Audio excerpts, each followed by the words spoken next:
Chloe, where are we going today? I'm going to the SM. We're going to the SM. Let's go! Let's go! I'm super playing like yeah. Hello people! Good day! So today is Saturday and hindi ako ngayon pumasok sa work dahil ando naman si Mama and madami kaming staff ngayon. So pupunta lang kami ni Chloe sa mall. So every weekend dinadala ko talaga siya sa mall and before that ayan nakita ko yung center namin. Ang daming tao nakapila sa labas. Hinahatid yung mga anak nila. And ayan na nga, sumakay na kami sa Grab papuntang SM and ito na siya, inaantok siya. Every time talaga na nasa sasakyan kami, inaantok siya. So ayan, natatawa ako. Sabi ko, huwag ka matulog kasi sabi mo you wanna go to the mall.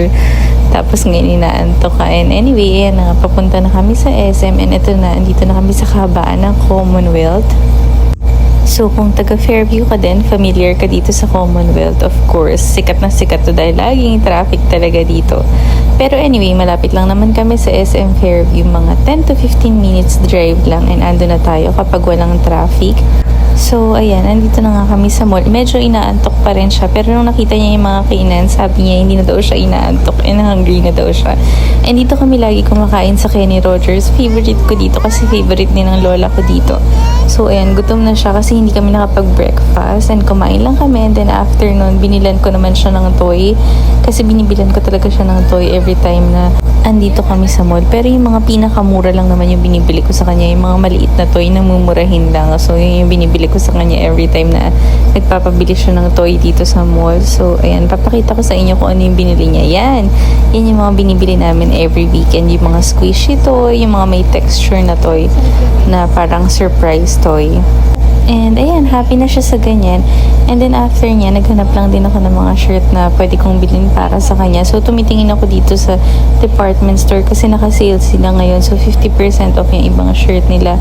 Pero wala din ako nagustuhan kasi parang feeling ko mas maraming maganda online.